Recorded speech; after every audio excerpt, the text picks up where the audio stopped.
பார்க்க போகிறது என்ன, விஎல்சியில் எப்படி ஃபோட்டோ எடுக்க போகிறோங்க, இப்படி வீடியோ கிராப் பண்ணணும். வாங்க போய் பார்க்கலாம். நீங்கள் உங்கள் விஎல்சி பிளேயரில் போய்ட்டு ஏதோ ஒரு வீடியோ ப்ளே பண்ணுங்கள். ப்ளே பண்ணிட்டு ரைட் சைடில் போனீங்கன்னா அட்வான்ஸ்னு ஆப்ஷன் வரும், அதை ஆன் பண்ணிங்க. ஆன் பண்ணிட்டு வந்தீங்கன்னா உங்களுக்கு 4 பாக்ஸ் ஓப்பன் ஆகும். 4 பாக்ஸ் ஓப்பன் ஆகும்.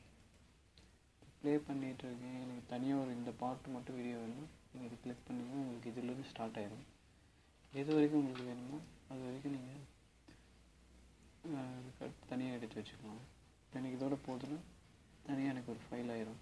இதுலேருந்து இது வரைக்கும் நீங்கள் வீடியோ என்ன ஃபார்மேட்டோ அதே ஃபார்மேட்டில் தான் அதுவும் ஆகும். பார்த்தீங்கன்னா ஃபோட்டோ எடுத்தவங்க நீங்கள் வீடியோவில் ஓடுறது எனக்கு வேணும்னா நீங்கள் ஸ்க்ரீன்ஷாட் எடுத்துகிட்டு இருப்பீங்க. அதுக்கு பதில் நீங்கள் விஎல்சியில் அப்படியே உள்ளே என்ன வருதோ அது மட்டும் தான் வரும், இதெல்லாம் வராது. ஒரு ஃபோட்டோ எடுக்க முடியும்.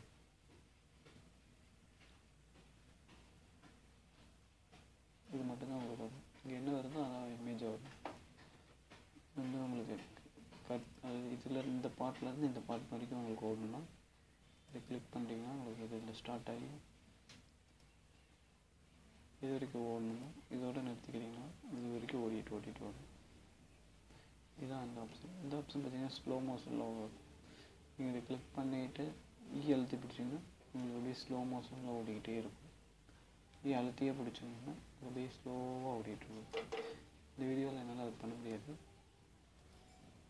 இந்த வீடியோ பார்த்ததுக்கு நன்றி. உங்களுக்கு இந்த வீடியோ பிடிச்சிருந்தால் லைக் பண்ணுங்கள், கமெண்ட் பண்ணுங்கள், சப்ஸ்கிரைப் பண்ணுங்கள்.